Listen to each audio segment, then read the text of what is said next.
And now, Rate That Album, Season 3, with Paul Muad'Dib and Joe Fremming. Two guys who know stuff. Hi, and welcome back to Rate That Album, back and forth album review between myself, Joseph Fremming, and my good friend Paul Muad'Dib. Paul, how are you doing? I have PTSD from this week, buddy. How are you doing? Yeah, I'm just staring at the sun like Donald Trump, Paul. You're not the only one, sir. You think when Bono sang that he had a vision of Donald Trump in the future staring dead right into the sun? You know, if the Simpsons had predicted things, I think U2 has put out enough album and songs they predicted Donald Trump staring into the sun. Yes, sir, I do. All right, and that brings us to this week's album and a band I feel like we're just going to eventually get to anyway. U2 and the album Pop from 1997. I picked this because I remembered over the years as this being the only U2 album I've ever enjoyed.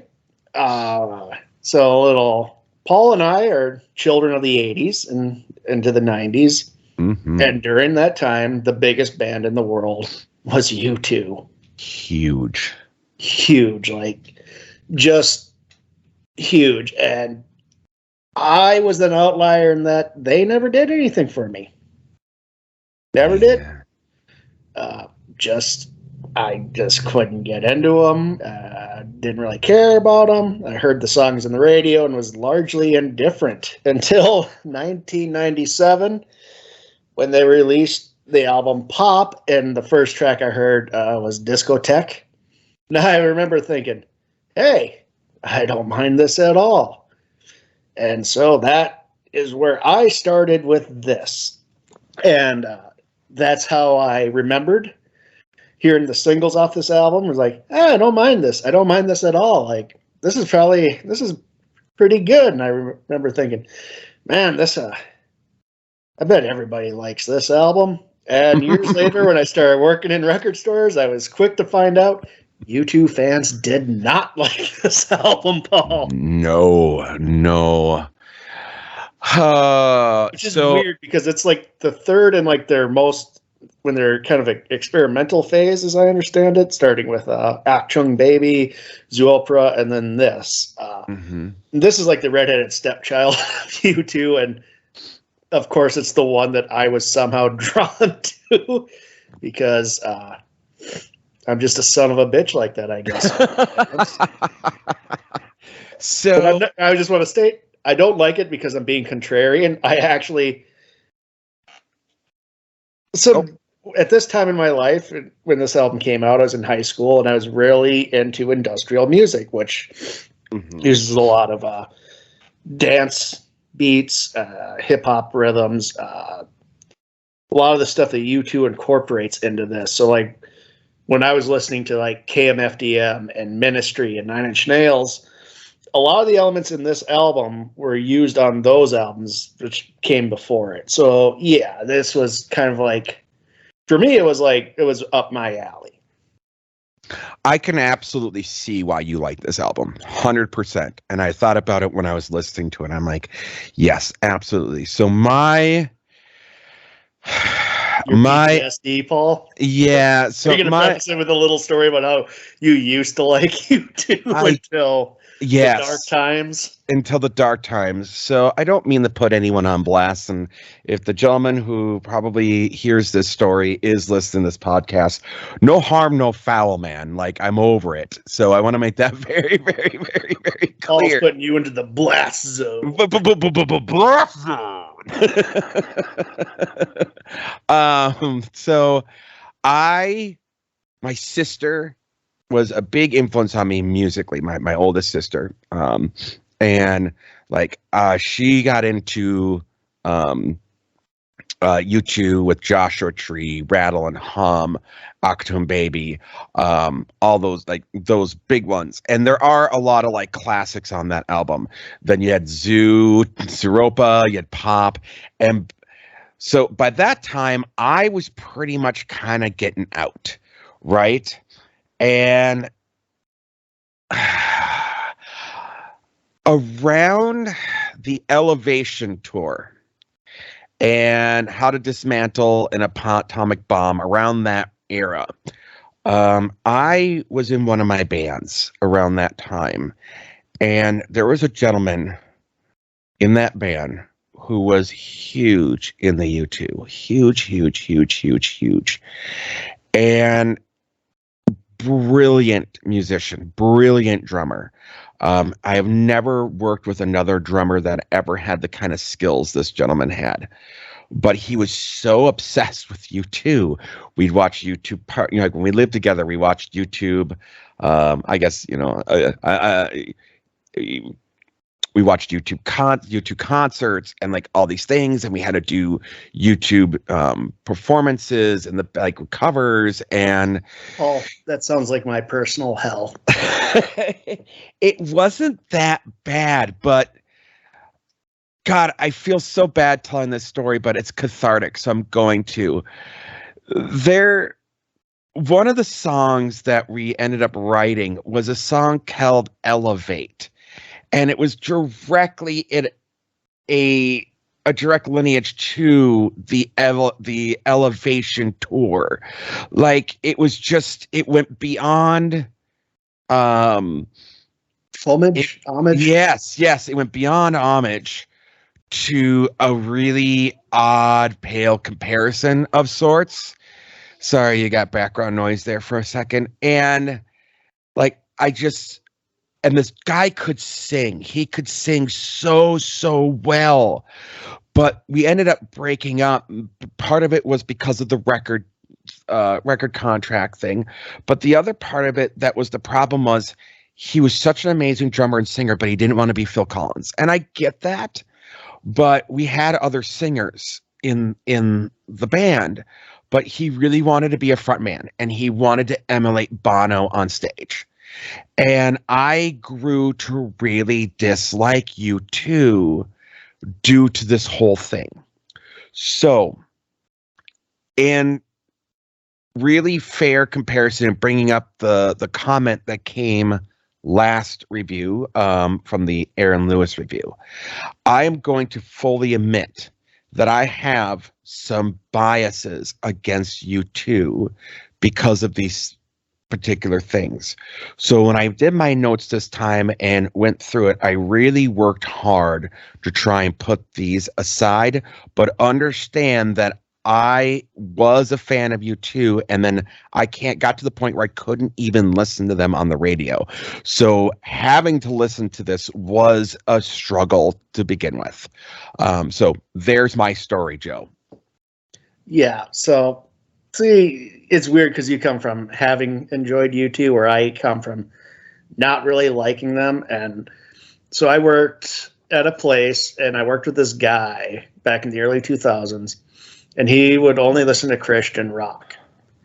Oh. And so the only music outside of Christian rock that he would listen to was U2. So I heard a lot of U2, and this is one of the times where I'd look through this guy's CD case, desperate for at least maybe a U2 album I'd like. And I remember just asking, how come you don't have Pop? And it was just dead glare from the guy. And then over the years, when I'd work at CD Warehouse, I never said it at the Electric Fetus because by then I just never wanted to talk about U2 and whatever. But when I started working at CD Warehouse, I'd put in, one of their albums every now and then just because they sold. If people saw it in the player and had it on the display, they would usually just grab that used copy and whatever. Mm-hmm. And people would ask me yeah, man, U2, what's your favorite album? And I'd be Pop, and just dead-eyed glare. And then they'd do this, I think you mean Zoopra, or maybe Ashtung Baby, and I'd be like, nope, I like pop. And like, no, you got it confused. That's not the one you like. And I'd be like, no, I like the one with Staring at the Sun on it. And they'd be like, just disgusted by me, Paul. Just fucking disgusted. Yeah, and I think part of that is because this one really doesn't have a lot. I mean, it does. At least I can hear it. But I feel like people are used to U2 having a certain vocal sound. They're used to the Edge's certain guitar sound. A guitar sound that Henry Rollins once pointed out is just the same riff over and over again with just different effects on it. Pretty much. Yeah, pretty much. And I think that's probably why I was also drawn to this, because it's such a different album for them. Yeah. Yeah, it is. It is. It really, really is. I mean, I think they were headed there in Zooropa, and then they really started getting to it in pop. And I actually think had they continued down that way, I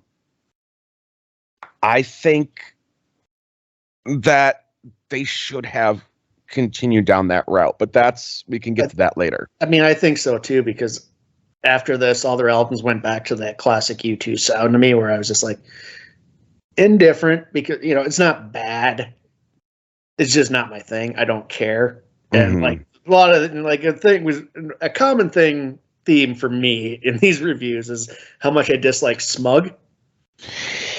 And early U2, pre-pop and post-pop U2 was just too smug for me. It's interesting. I watched, because I had to watch a lot of U2 like live performances and shit like this when I was living with that guy. And I remember watching a documentary that he owned. And one of the things that they said was that immediately when they formed a band, Bono said megalomania had taken over. Like, they knew they were going to take over the world. And it was really interesting to see this really young, very pumped. Like, those people, when you look at them, you just want to punch them in the face. That is what Bono looked like as a young kid starting out in that band. And you can just see the smugness coming off of him. And that's always been a thing with U2 with me, is it's hard to separate the pretentiousness of them from the art. Yeah, it's always been a struggle with me. Same here, Paul. Like, it's like, a lot of times I just see like those music videos and just be like, fuck you. Right. Right. And I loved it, because if you ever find it, I saw on YouTube Henry Rollins talking to Howard Stern about U2. He just really rips into him. It's great, saying how the Clash was the band that U2 always wished they were. I love Henry Rollins. I really show me do. the lie in that one. I think show me the lie. Yeah. So, but again, it's just like, this was the weird outlier album for me, and that's why I picked it.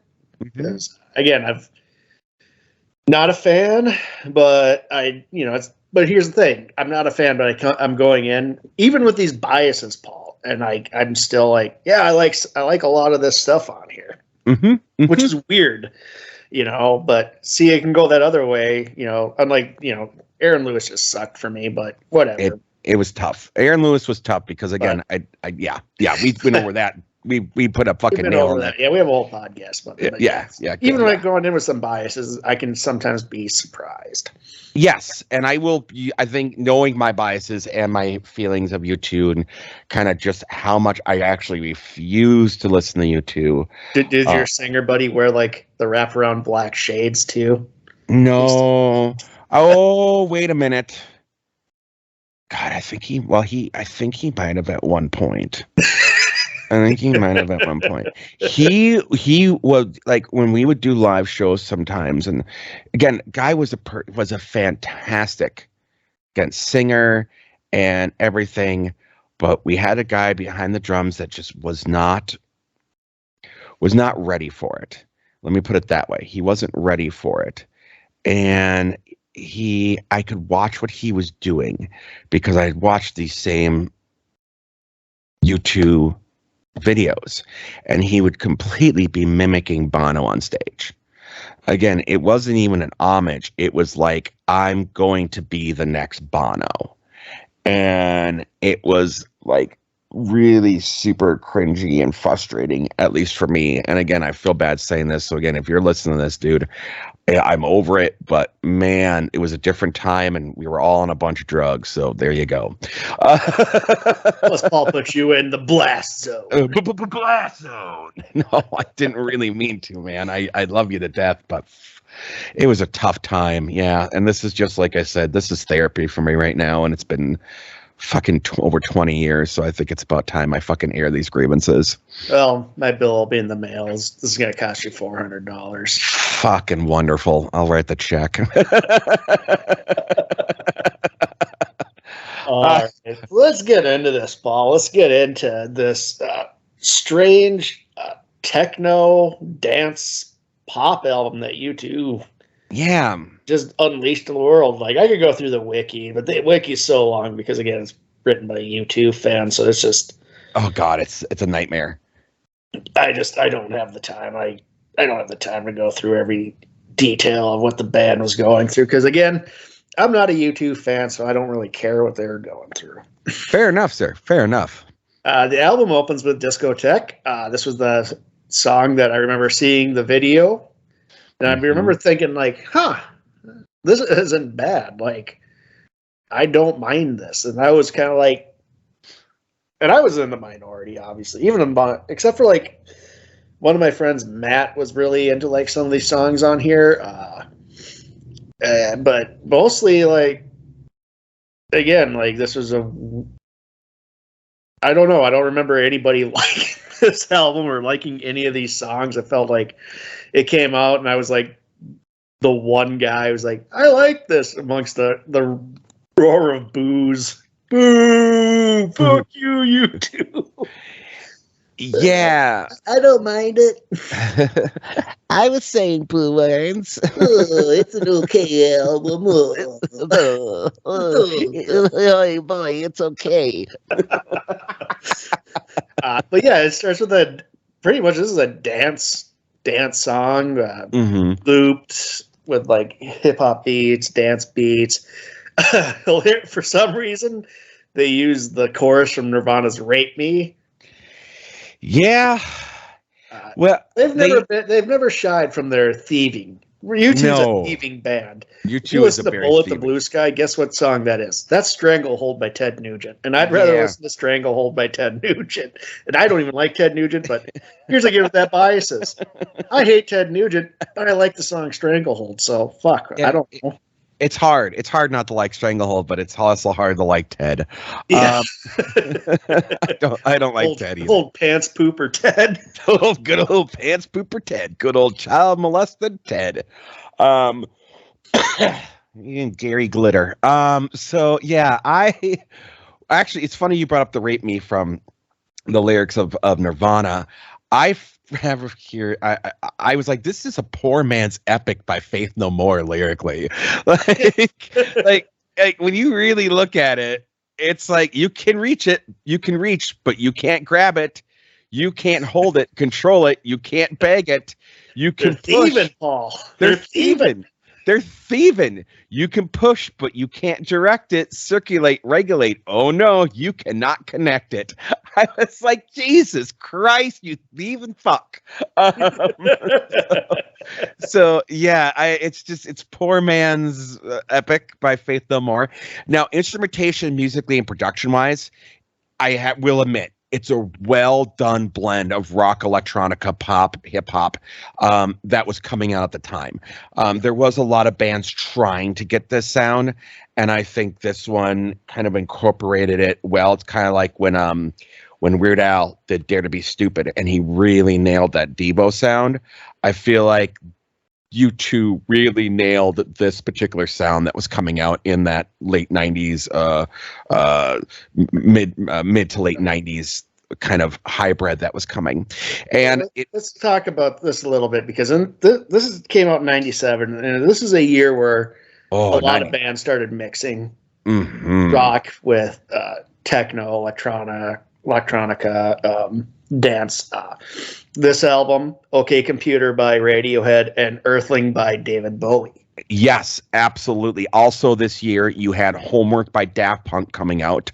You had Dig Your Hole by Chemical Brothers coming out. Yep. You had Blur's first album coming out. You Wasn't had Out of the Land out in 97 too? Prodigy? Because that was another, I remember when Prodigy came on. That was like...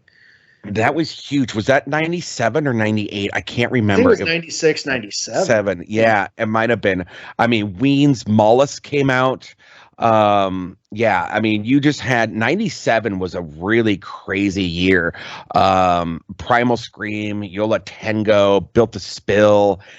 Yes, Fat of the Land, 1997. Yeah, but so like these dance beats with rock were kind of like coming out. So like Bowie's going to it, U2's going to it, Radiohead's going to it. Yep. So it's really weird that they all kind of like landed in that same area. But and this is like so this is kind of like with Maxwell and This Mortal Coil. I love the music on this, but what gets in the way is Bono's gibberish a lot of the time for me. Yeah, and I have here, it is impossible for this, when I listen to Discotheque, it's really impossible to deny Bono's talent as a singer. Yeah. But the problem is, it's a lot of gibberish. And I have a note later that basically says, look, he's trying to be deep. He has this thing about trying to be deep, and while he can be, it still comes off as pretentious and shallow. And like, it feels like you're trying to be deep because you're saying these things, but I don't think these things mean what you think they mean. And you think everyone else should catch up to you and be like, oh no, he totally means this, when, dude, you just said a bunch of fucking gibberish. Yeah. But yeah, so it was a weird year. But yeah, so they jumped on it, all these bands did. And this album was actually, one of the producers on it is Flood, who was also one of the producers for Nine Inch Nails. So that was not surprising to me. Yes, absolutely. Yeah, the Flood, very layered stuff on here is very Reznor-esque to me in a lot of spots. Oh yeah. No, Flood's a fucking genius. Yeah, he is. He is. Yeah, 100%. So we go to the next song, "Do You Feel Loved?" And this is like one of those. This is filler for me. I enjoyed the dance beats and all that, but it goes on too long and it doesn't go anywhere. Yeah, I said I felt like it's filler, but it felt like another movement. Like, I really didn't feel like Discotheque ended per se. Yeah. It just is kind of like, okay, now we're just kind of moving into almost like a really long outro of Discotheque. And the lead progression on the guitar is a very catchy hook. But outside of that, it's, and this is the one where I said that it's Bono trying to be deep, but he's not. And it's really funny. I read a interview or something with him where he had said, we were going to put a question mark at the end of the song, but we felt that would be too heavy for the audience. And it's like, what? like what? This is the thing. Like, man, you make it really hard because you completely, it's almost like they hate their audience. It's fucking weird. Like, he just looks down on everyone, and it's hard not to feel that. Yeah, we were gonna put down a question mark, but we felt that was too heavy. Fuck you, dude. Just that goes to that smug thing that's always put me off of this band. Yeah. At least like in this album, a lot of that smugness in the lyrics are just like blurred under like these beats and like productions that I'm enjoying, so I don't really pay too much attention to his horse shit.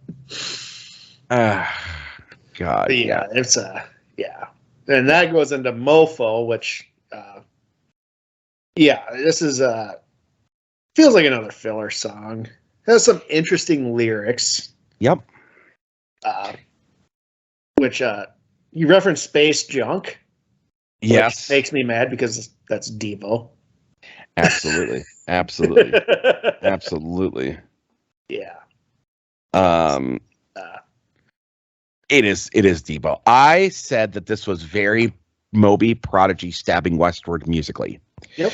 Then you have him doing almost like a Tom York style vocal, which on paper works.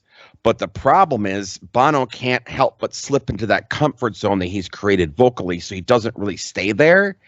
And it kind of changes from what could be this really cool thing and kind of merges into this standard kind of U2 song, which I feel happens a lot on this album, where they have these flashes of really cool, crazy, weird stuff going on, but they always seem to be slipping into some kind of comfort zone or kind of that, hey, we're still U2 here, and they're not swinging for the fences with it. Yeah, and I feel like they should have swung more for the fences on this, honestly. Like, just make a straight up, like, don't even try to be U2 on it. Do something fucking different. Like, yeah, sometimes it feels pretty half-assed. Like, there's, the songs, when the songs work, they're working, and then it feels like, especially like on Mofo, it feels like it starts with these really cool, again, like the production's great, but then it's like we're in the comfort zone of being U2.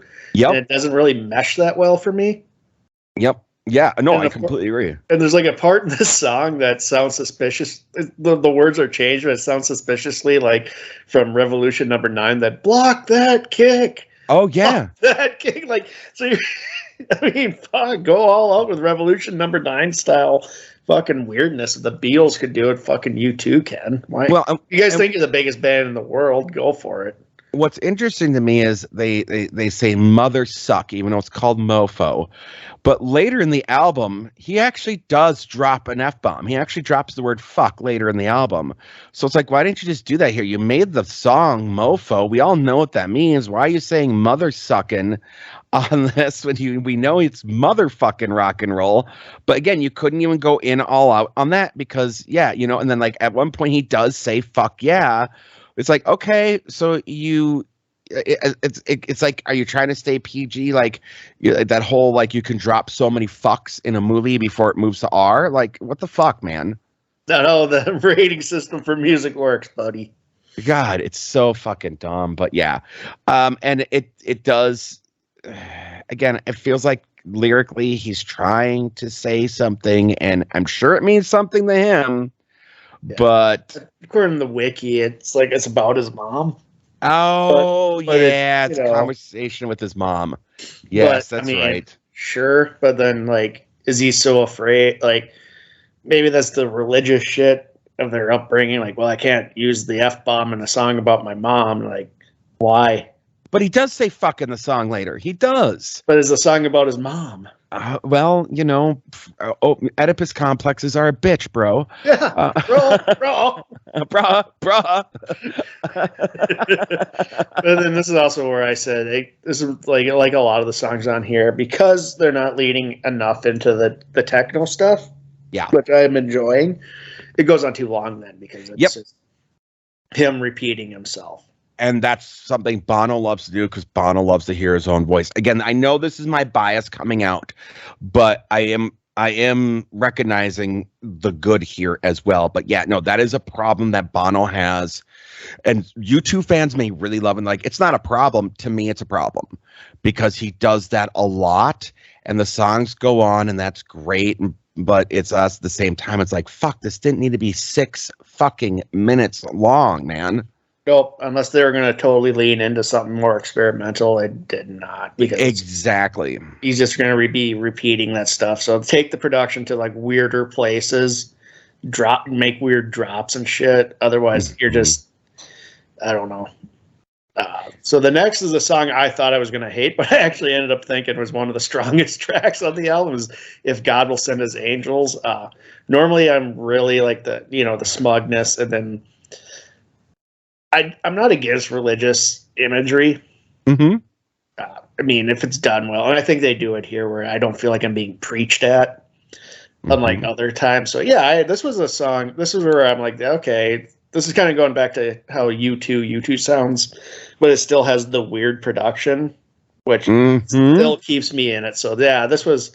It has like some wah guitar in it, and the production is good. And I actually think his vocals and stuff, I mean, this is like where he's kind of, I don't know if he's reined in a bit, but it feels like he's not going full Bono on this. All right, I'm going to read my notes verbatim right here because it's so funny. One of my top favorite songs on the album. It has that YouTube feel that I enjoy, but with the weird production that just works so well, along with the reined-in vocals. Exactly what I said. It's exactly what you said, dude. You nailed it. Like you took the words right out of my mouth.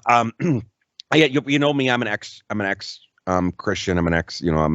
I'm agnostic atheist, and I will say that the imagery, everything at this doesn't bother me at all, and I think it's a really goddamn good song, and it's a beautiful song. Yeah, yeah, and the imagery. This is one of those things that works because he's connecting on a human level, not a I'm better than everyone Bono level. Like this is him being vulnerable, and I think that's what's missing because he just can't be there anymore, either lyrically or whatever it is because of whatever's going on with him and his megalomania, which he admits to having. So I'm not putting those words in his mouth. Those are words that came out of his mouth. It's good to see him being vulnerable and kind of connecting with people. You can definitely tell he's like, this is him being down. And it works so well.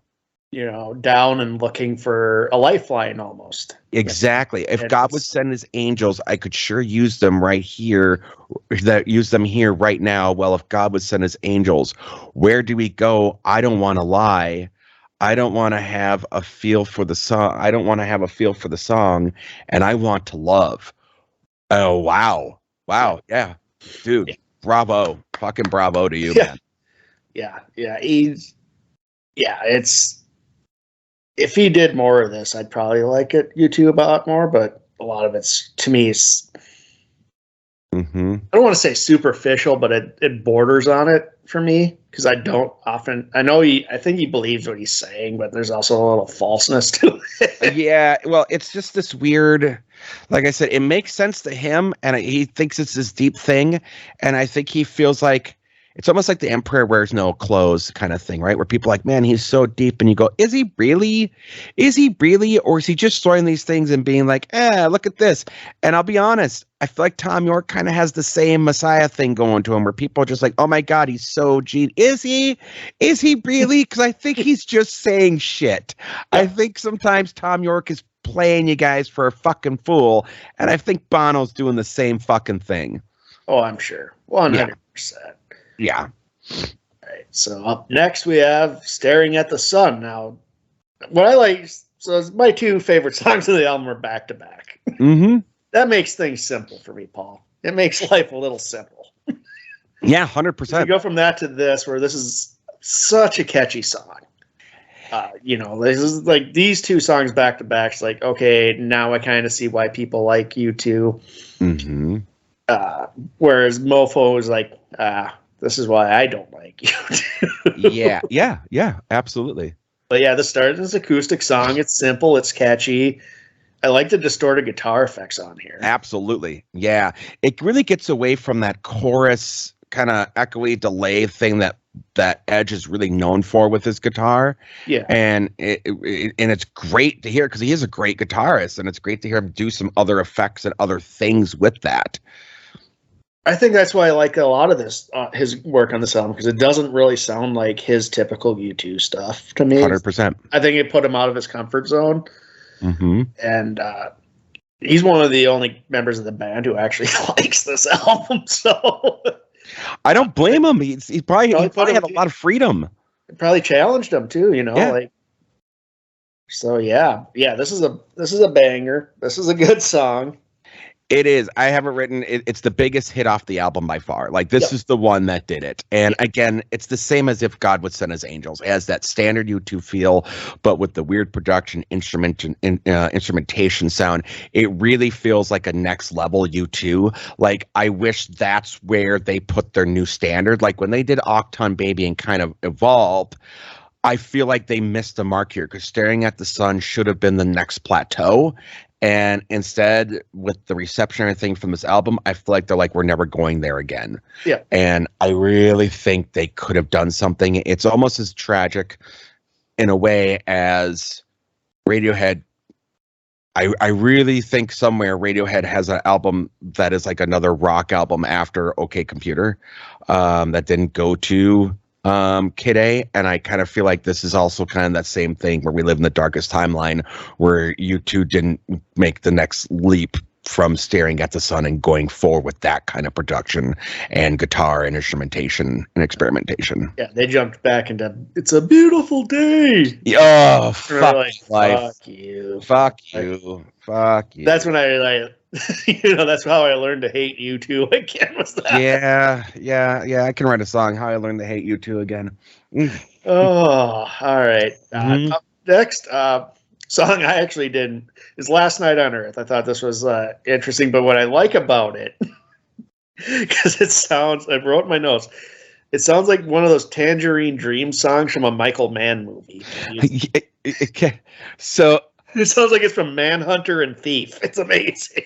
So I actually said lyrically it hits my pet peeve because it's you gotta give it away and it's so much repeating. It's so much repeating. Yeah, the lyrics do nothing for me, but the music, I was just like, yeah, this could be in a Michael Mann movie. And I said musically it sounds like In Excess mixed with some Beatles sensibility. Which is essentially Tangerine Dream. So yeah. Pretty much. Pretty much. Jesus Christ, man. We pretty much read each other's mind on this fucking album. Fuck, I guess. All right. Next we got Gone. And I said it's more of a slide back in the usual U2 in my opinion. This felt like filler to me. It felt like filler. I said, however, there is something about it that I enjoy. I feel like I like it more than I should for what I think is a filler song. I wasn't like, God, I hate this song. I was like, okay, whatever. But compared to the last three songs, I was like, this is a backslide.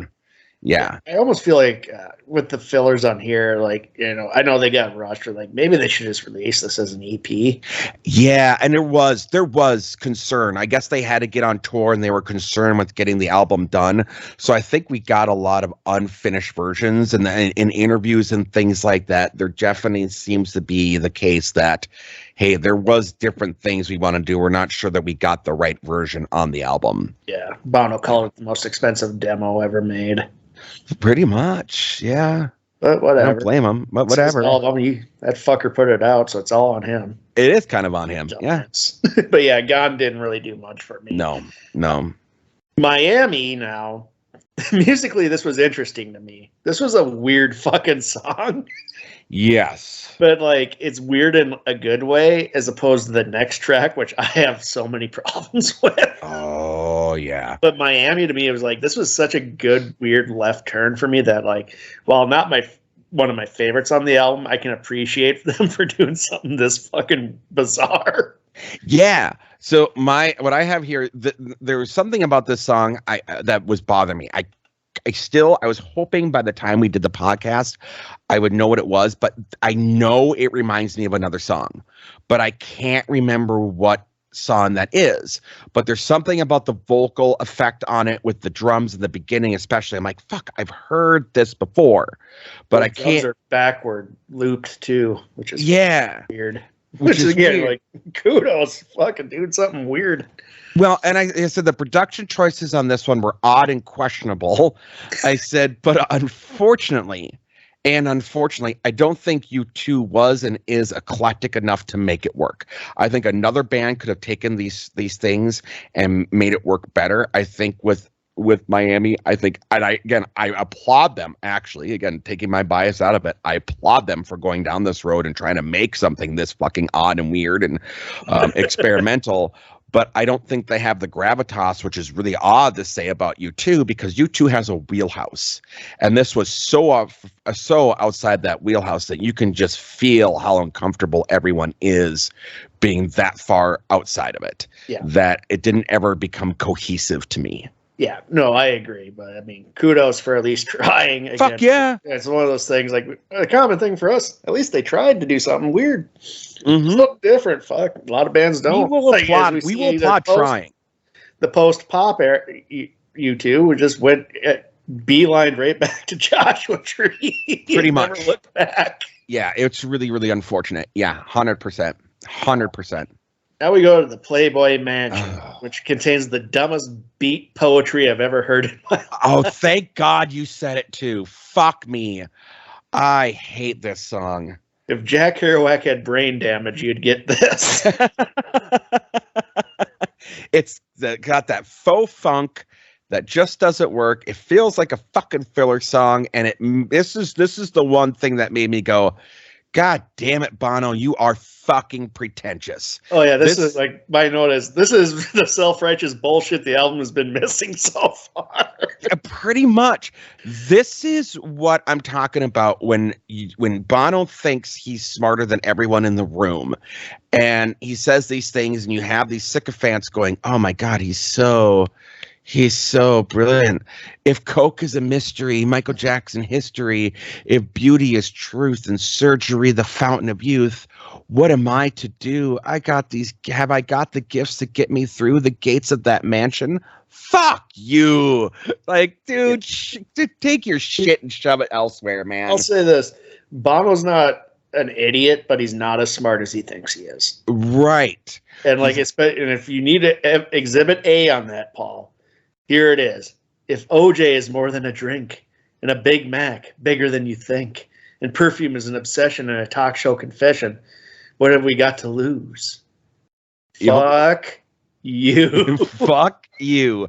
Another push and we'll be through the gates of that mansion.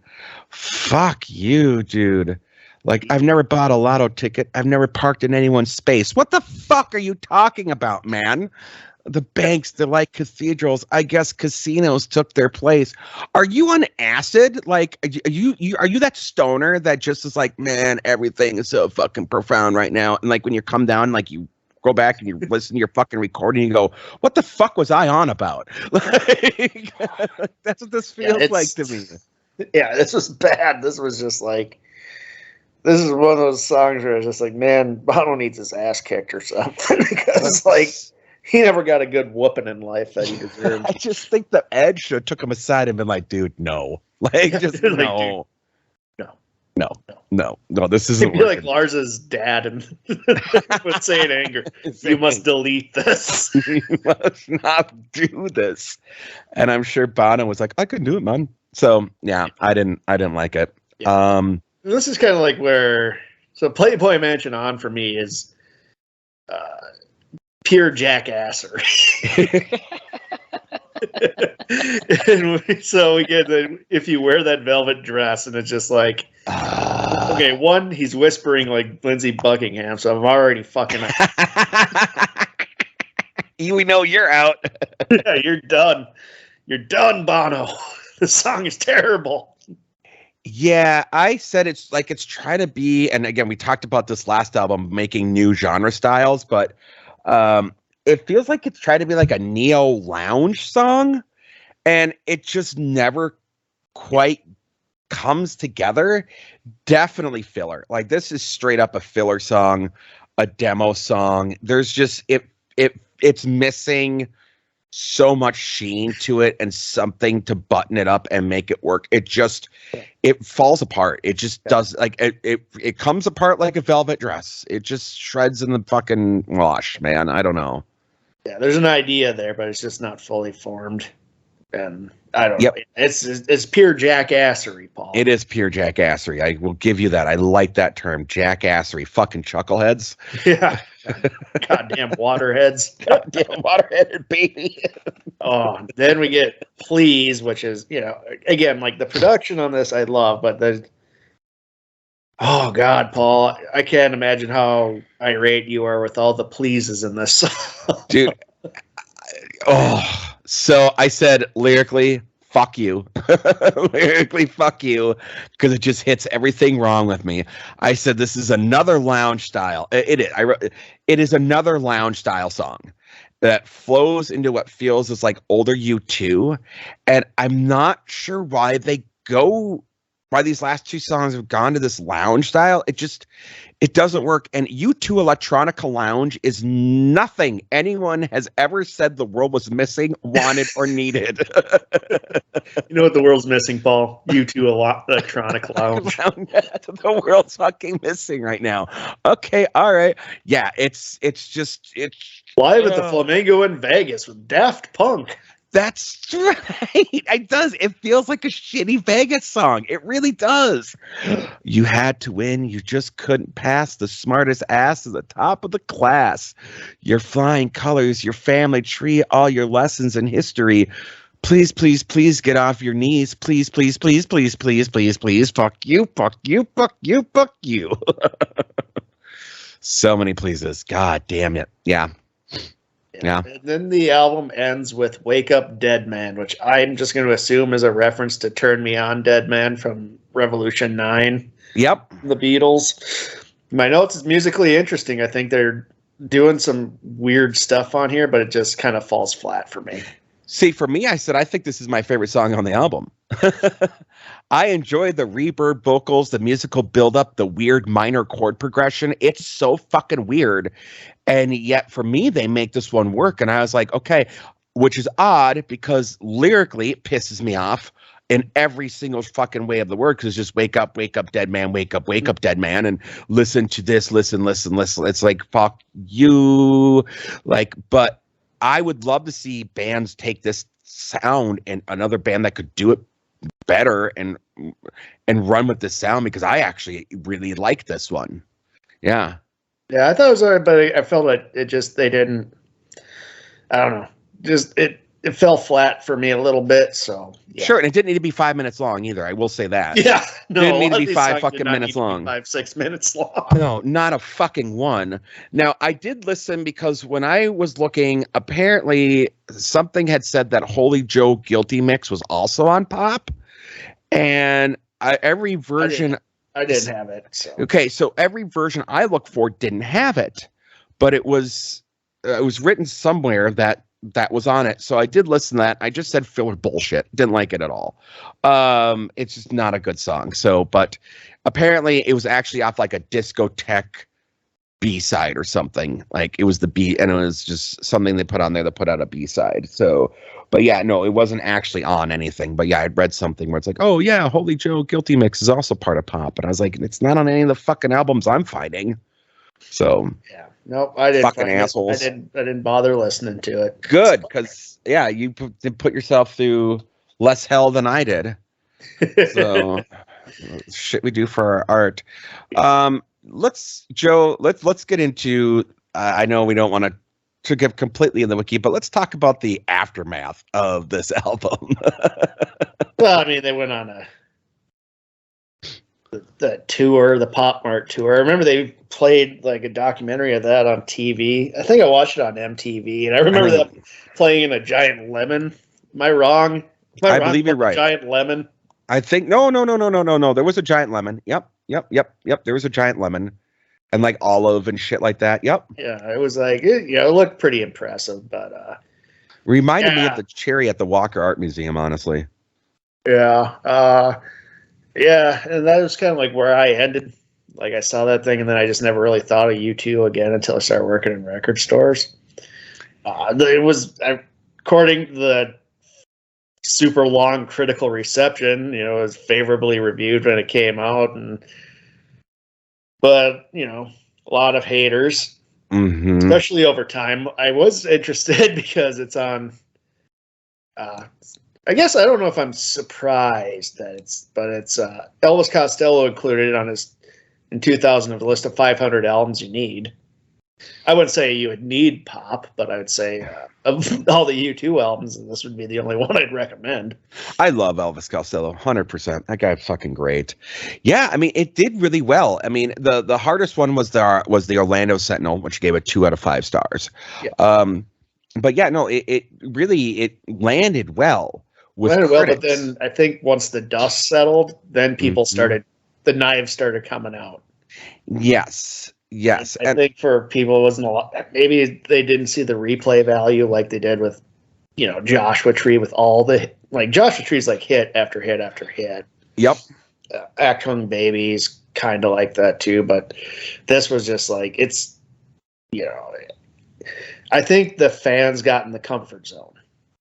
I think so, but I also think that even during the tour and everything like that, they were really hard on the album themselves.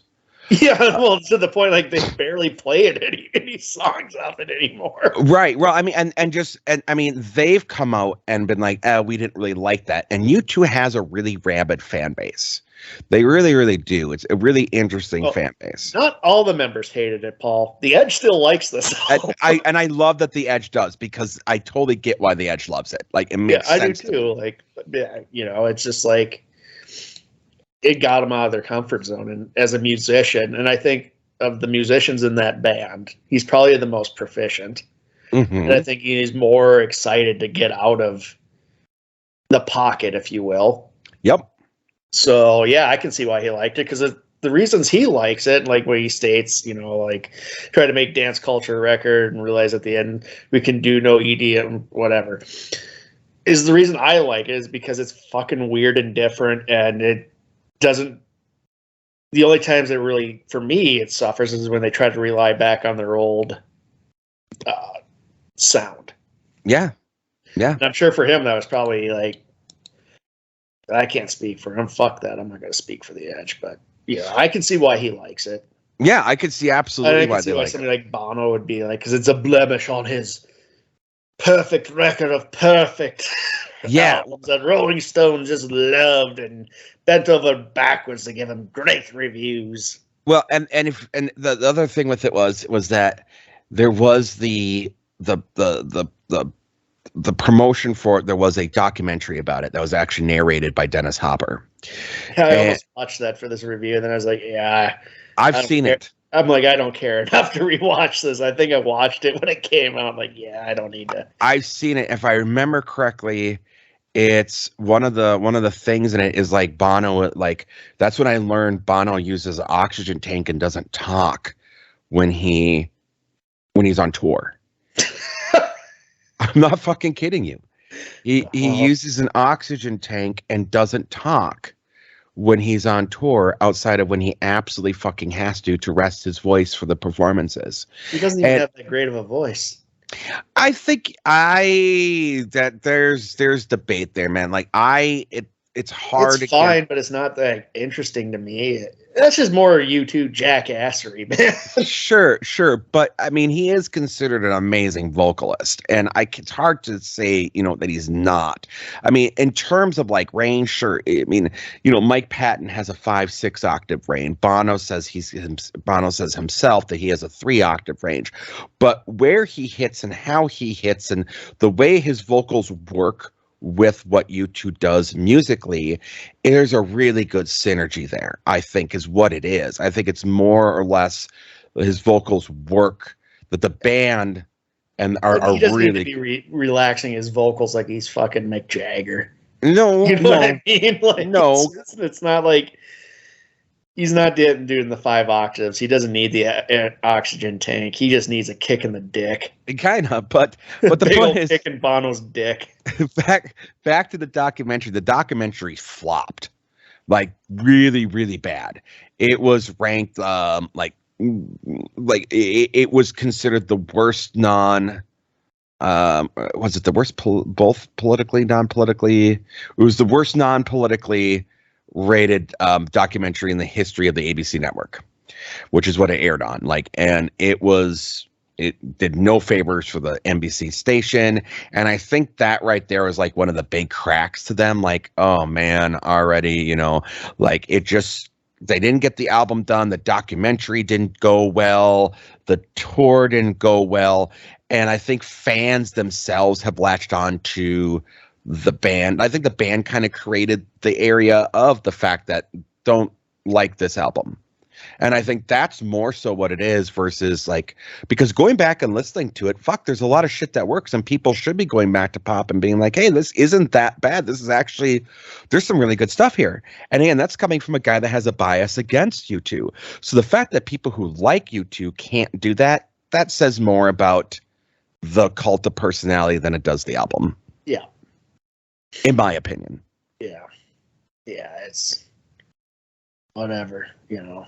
Yep. Yeah, a lot of jackassery with this band. That's why. It's a ton. It's a ton. It's a ton of jackassery. Yeah.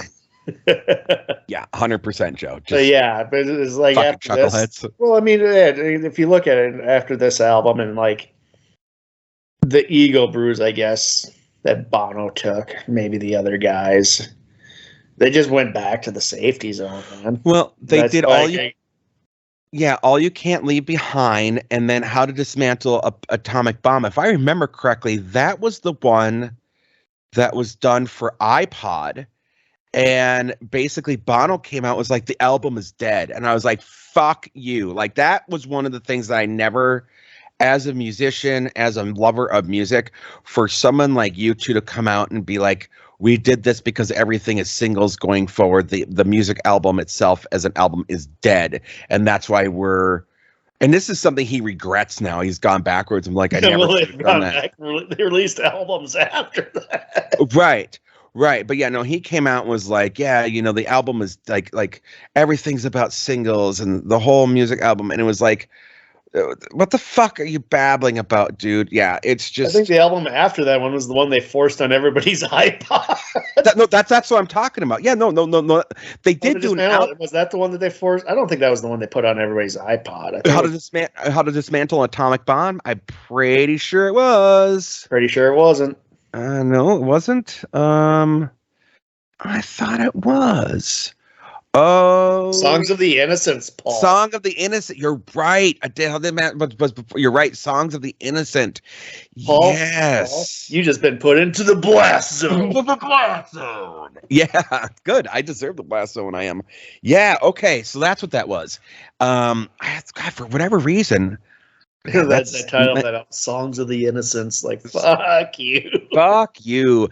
And again, it was that's the one where they said everything was singles. And it was like, fuck you, dude. Like, god damn it. And then they did, what was it, No Line on the Horizon, which I was completely out of YouTube by that point. And pretty much everything after How to Dismantle an Atomic Bomb, I have not heard of U2. I don't even know what they're doing these days. Like, I don't know what their last album was. Doesn't matter. Again, this is the only album of theirs I've enjoyed and paid any attention to. So, yeah, I'm in the pop bubble, Paul. Fair enough, sir. And you know what?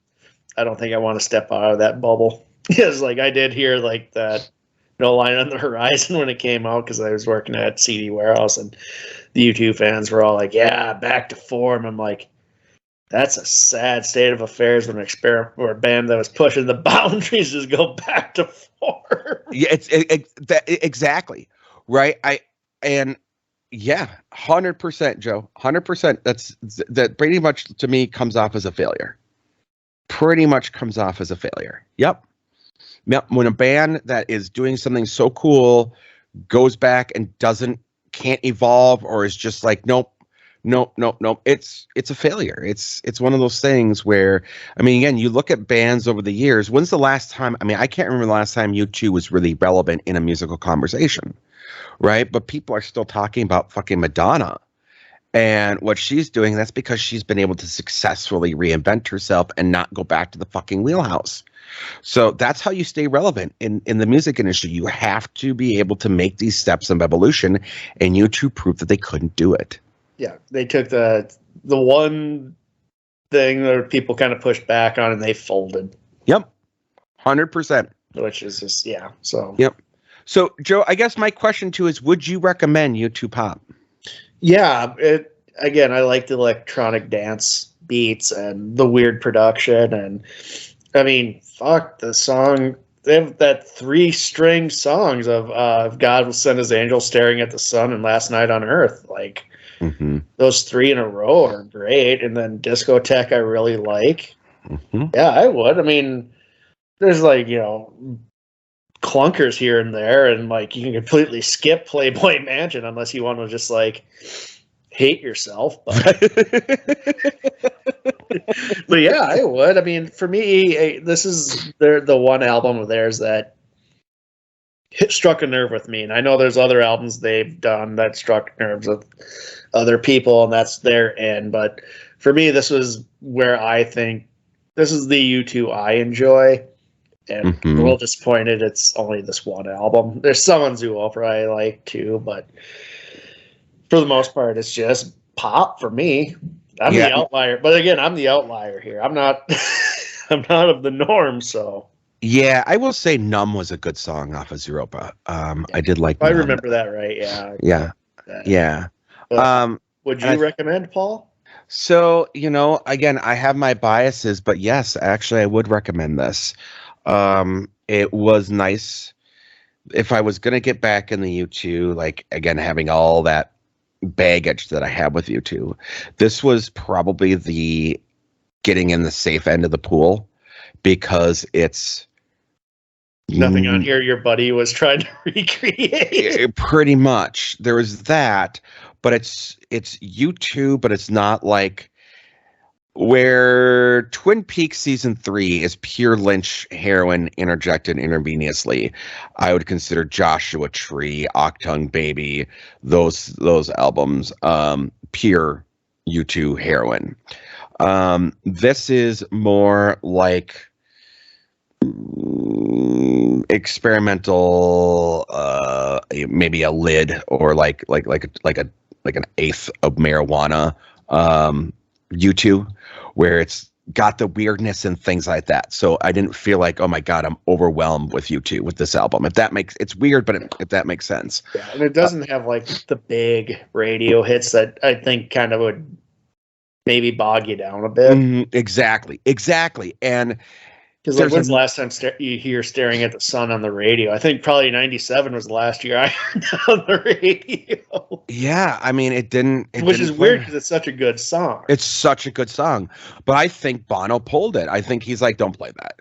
I really do. "Staring at the Sun's" not on a lot of things. I mean, all the singles that were off this album, Discotheque's not played anywhere. God Will Send His Angels isn't played anywhere, and those were all released as singles.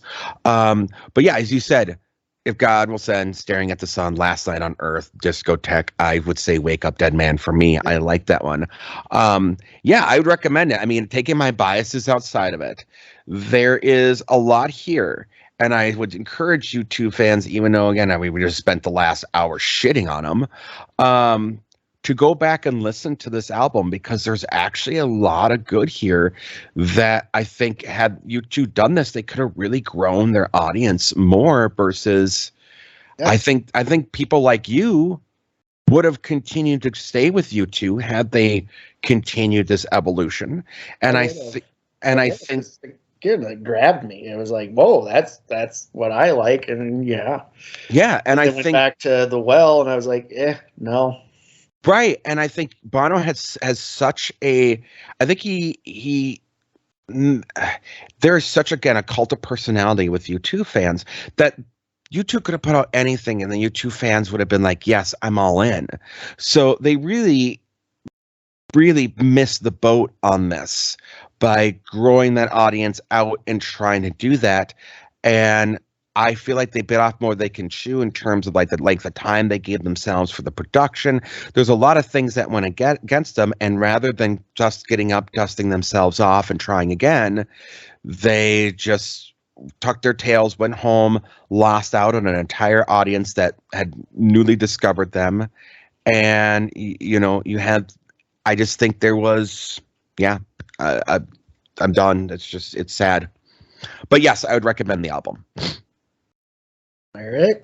Well, that was it. That was Pop by U2, Paul. Yeah.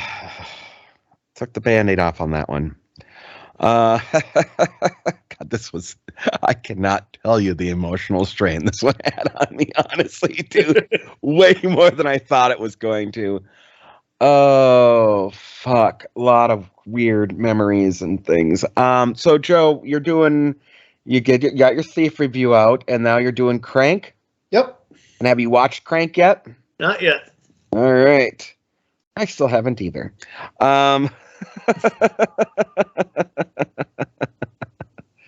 So, any other plugs that you want to do? Nope. I just want to know what we're listening to next, Paul. Well, Joe, I think we're going to do two. And because one's really short, and I want to do it. No, I'll save that one for when I got another one. All right. We are going to do just the one. We've been doing a lot of dude music lately again. A lot of dude music and guy. Well, one was not much of a dude. Well, fair enough. But we're going to do a band that really was huge for a little bit and then went away. And I think, well, I'm not going to give away what my opinions on it, but we're going to jump into female rock from the 80s. And we're going to do the Bangles. And we're going to do their third album, Everything. Right. So how familiar are you with the Bangles, Joe? Favorite bands, Paul. What's that? They're one of my favorite bands. Are they really? Yeah, I love the Bangles. Fucking fantastic. All right, so this will be great. I love Susanna Hoffs. I like Susanna Hoffs as well. I think she's fucking amazing. Yeah, so no, we are definitely gonna be doing their third and pretty much their last real album, I would say, wouldn't you? I think they did one in like the 2000s after they did the Behind the Music. Yeah, I know the Go-Go's did, but I think they did Doll Revolution. Okay, yeah, they did. Yep, and that didn't really chart well. No, it didn't. But what's interesting on that one was much like how Prince had wrote a song for them. Elvis Costello did one for they did the Tear Your Own Head Off. It's a Doll Revolution song.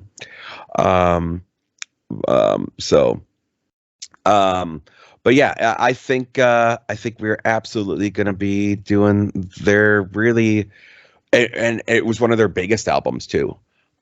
So I think if we're going to jump into the Bangles, this is really the album to do it. All right, we're looking forward to it. All right, and then so other than that, Joe, do we have anything else going on? Anything that we need to tackle or discuss? No, not that I think. No, I know of. All right. Well, do you want to take us out? No. This has been Rate That Album with Paul Muad'Dib and Joe Fremming. Thank you for listening.